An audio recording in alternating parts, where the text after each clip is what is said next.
San Francisco Sheriff's Office countdown to kickoff clock says that we are 4 days, 22 hours, 53 minutes, and, mark, 11 seconds away from the big game. Inside of 5 days. Yeah. We're inside of 5 days. How you feeling, Dibs? I'm feeling more nervous than I had been feeling in terms of the matchup. Nothing bad can happen. Well, not for 4 hours, 22 minutes, 22 hours and 52 minutes, 4 days, whatever. I butchered it. Sorry to the SF Sheriff's Office and your countdown clock. We'll call you Butcher Boy. It's fine. I'm starting to I want to go back to the playoffs. I'm starting to think more and more about the matchup and, what could happen and how things could go. I'm thinking about Chase Young jogging or yogging, depending on what you like. He does yoga. After Isaiah Pacheco. I'm thinking about them not being able to contain the run on the edge. I'm thinking about Patty Mahomes slicing and or dicing like a Ginsu infomercial, but wait, there's more. I'm worried about Travis Kelce and his bad blood singing girlfriend going over the middle for 6 yards on 3rd and 5, 8 yards on 3rd and 7. I'm getting a little bit worried, Mark, about this Kansas City team, a team that I've been telling you to worry about for a long time. Nothing to worry about. They're really good. They're really good. They're really good. Yeah. And the Niners might lose. I predicted a win over Buffalo. I predicted a win over Baltimore. You did. And I think that the Niners are going to win the game, but my confidence has gone from an 8 down to about a 6.5 today. Right. Well, it's going down a little bit. Might just be what you ate because there's no reason for that. Like nothing happened today. No. Well, the Niners can't even practice, Mark, on some mushy field. Well, it's Tuesday. You don't and practice the Chiefs are indoor. Yeah. Also not practicing today. That's true. It's Tuesday. And I think Thursday, the Niners might actually practice where the Chiefs are practicing. Yeah, there is that word that the Niners, because that'll be their hardest practice of the week. They'll go hard, and they may not want to do that at UNLV. So they may do it over at the Raiders practice facility. They'll just have to do it around the Chiefs' plans, which means they may have to do it later or earlier in the day than they want to, but they're big boys and they will survive. We're going to go to the phones on this. Fun question. If you were in a one-score game, 3 minutes to go, Niner fans, would you rather be down by one score and you get the ball at your own 20 with Brock Purdy at the helm, or would you rather have the lead by one score, 3 minutes to go, and Patrick Mahomes gets the ball for the Chiefs? So we can answer that. We'll take the calls. I do want to get this off the chest, though, because I think it goes hand in hand with two of my answers here. First of all, I do think the 49ers are going to win the game. I think they should win the game. I think they're the better team when they're at the height of their powers. Will they be? I don't know. They haven't been so far in these playoffs. I'm hopeful that they will refine that. But the other reason I think that they're going to win is because I think Kyle Shanahan is masterful. I think he's absolutely masterful. And so therefore, with that said, I got to get something off my chest. And he's probably everybody's favorite here at the station. And I'll text him as soon as this segment is over so that I can let him know I do not mean for you to catch strays here, Guru. Man, I'm catching strays. I do not mean for you to catch a stray. But there was something said earlier today, and it was just a quip. It was a quick side comment. And but it made me laugh because it perfectly displays, at least for me and him, the difference in the way we look at Kyle Shanahan. Steiny was trying to build a point, and he was talking about Kyle Shanahan's arrogance. But before he used that word, he goes, all right, traditionally, what is Kyle Shanahan's biggest weakness? What he wanted Guru to say was arrogance, so that he could make his point about the way what he says lands with people. But it's not what Guru said. What Guru said, without any hesitation, I mean, just as if the answer was right there. What's 2 plus 2? It's 4. What is Kyle Shanahan's traditional weakness? Oh, situational play calling. And I thought to myself, that's Kyle's weakness? I would argue it's literally what he does better than anybody on planet Earth. It is why he is Kyle Shanahan. It is why he's a head coach in the NFL. It is why the 49ers are in the Final Four for the fourth time in 5 years. It is why around the league, if you put Kyle Shanahan up for sale, no less than 25 to 27 teams would buy immediately, because he is widely known as the most innovative, genius play caller on planet Earth. Yet, Guru represents many who will, with zero hesitation, say that situational play calling is apparently his biggest weakness. It's what he does. It's what he does. Every time Debo breaks free, that's situational play calling as well. I found that interesting, that anybody would think that play calling of any form is in some way Kyle Shanahan's weakness. It is clearly it's his biggest strength. I think his biggest weakness is clock management. And I think that we have seen it at times at the end of first halves. And I think that you might have that rear its ugly head in terms of timeout usage and whether or not you go for it at the end of the first half, knowing you're going to get the ball to start the second half or not, whether or not you lay back. That, to me, is the one thing that you can criticize. And I'm so glad he's listening. Guru, I love you so much. He's weighing in. Quote, it's why they lost the 19 Super Bowl. Look at the play calling in the fourth. And I would argue what I look at in the fourth is, for instance, George Kittle running down the seam wide open in a beautiful play call by Kyle Shanahan that Jimmy Garoppolo didn't see. Didn't see it. I would also argue that when you have a 10-point lead, we often look at play calling over what's happening on the other end. If the score is 20-10 with 6 minutes to go and the other team ends up with 31, I'm going to argue something's going on the defensive side of the ball. Maybe a little bit more than what's happening on the offensive side of the ball. Never would I argue that Kyle Shanahan's play calling is perfect. That doesn't exist.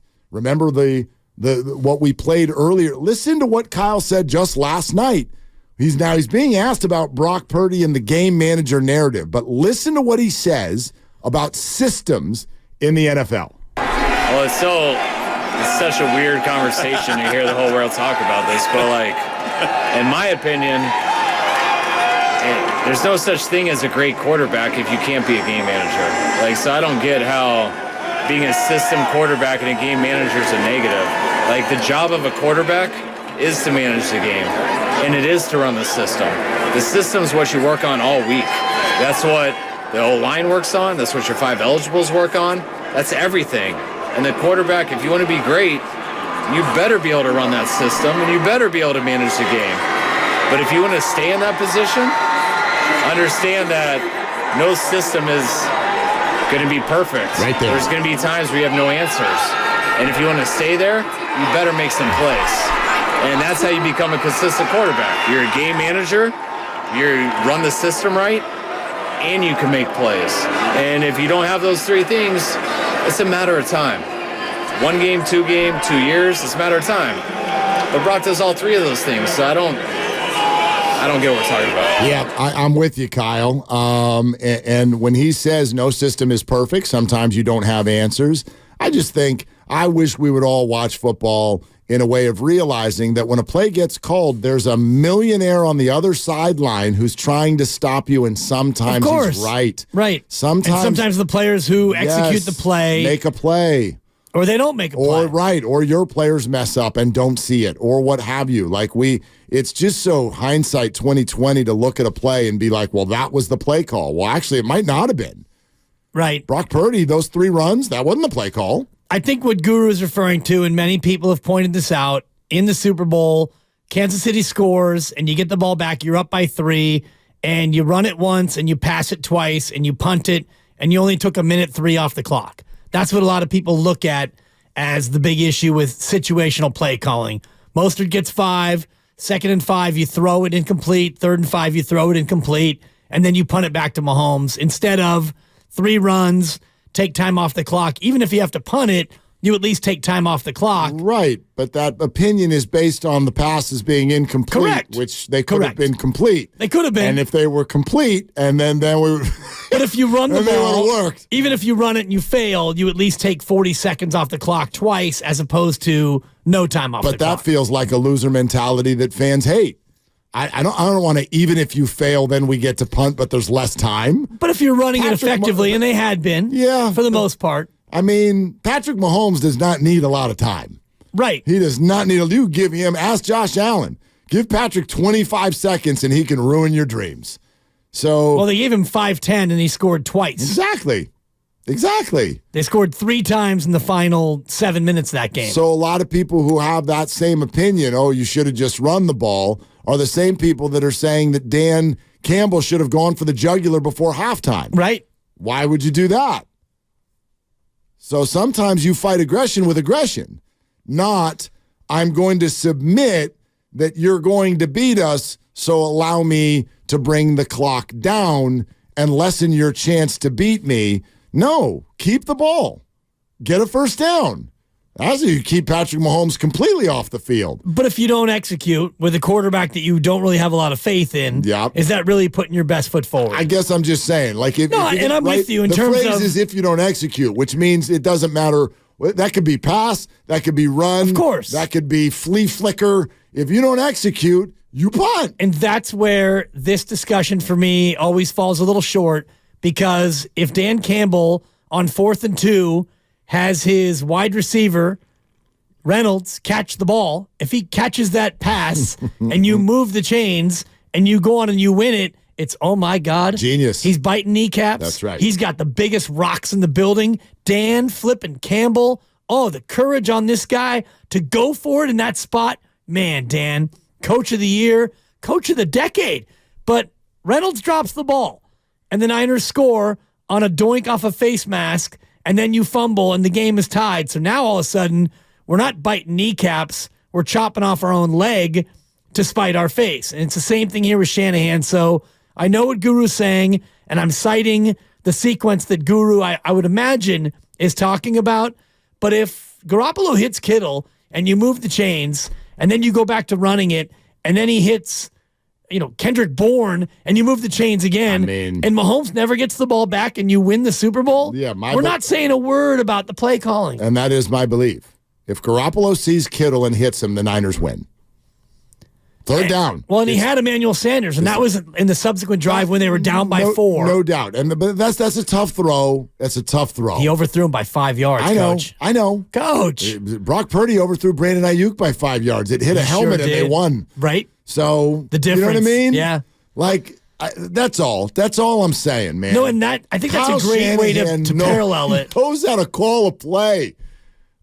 No? Yes, but I do think at times, and I'm thinking about maybe it was the NFC Championship against the Rams where he brought Trent Williams in motion and he tried to run that wham block Sure. Stuff has not worked. You wham block and you give it to Juszczyk and he gets stuffed. It's like sometimes he gets a little bit too cute for his own good. Don't you feel like, as arrogant as he is, he'd be the first one to be like, yeah, that didn't work. I wish I had that. Depends on what he's been drinking. Yeah, there you go. You give him 3 or 4. Let me say it again. That didn't work. Whoa. The way I drew it up, I thought it was going to be pretty clever. Come on, man. We're all living here. Sometimes you call it and it blows up in your damn face. And if all the doesn't play make calls, you bad at what you do. So Shanahan had, and I'm going to look at the box score to get it exactly right, 31 passes and 22 rushes. So 53 plays from scrimmage. Do we expect him to go 53 for 53 in terms of good play calls? And even if he calls 53... If he's a genius. If he calls 53 correct plays, are you going to win on all 53 of those plays? No. Someone's going to blow some of those up. Well, Jimmy threw 2 picks. Yep. And, you had a couple of runs that didn't work, and you had some drops and the rest of it. So and the refs messed a couple of them up. Okay, there it is. I'm wearing stripes tomorrow. Well, then I'll do it on Zoom. Let's go to Vince in the city. You're right, I won't. I'm not missing this week. Are you crazy? Vince, what are you doing, man? You're over Willard and Dibs. Hey, guys. Stuck in traffic. Damn. Aside from suffering a cardiac arrest with the scenario you guys dreamt up, I do have a question to ask regarding this scenario, and that is, where is the ball on the field? Okay, so it's a fake scenario, so we can just make this up as we go. Let's call it the 20. Hypotheticals. Yeah, you get it at your own 20. And by the way, I'm going to take a field goal out of play. Let's call it a 4-point game. Use a 4-point game. 1 timeout. 3 minutes to go. A timeout. The 2-minute warning is live. And do you want the ball with Purdy down 4 at his own 20? Or do you want the 4-point lead and Mahomes has the ball at his 20? I've got to say, I got to take the points on this one. I would rather our defense go up against that offense and have them drive 80 yards down the field. Now, the biggest worry I would have is pass interference, but yeah, I would take the point, and I think our defense would hold, definitely.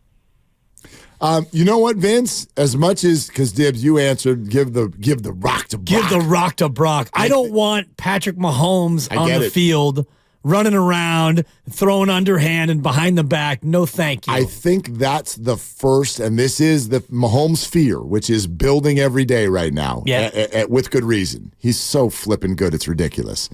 But I think that's the first reaction for a 49er fan. I don't want Mahomes with the ball. However, I'll give Vince this. If you ran analytics on what I'm saying, I think the percentage play is to take the lead and be on defense. I would argue that is, if you just look, and again, that takes out, but who has the ball? Not just anyone. Pat has the ball. But I would argue, like, if you opened up, a Game Center file on the internet that tracks the analytics win probability, if you're the Niners and you're up 4, 3 minutes to go, and the Chiefs have the ball at their own 20, wouldn't you argue that the Niners' win probability would be above 50%? Oh, yeah. It'd probably be closer to 80.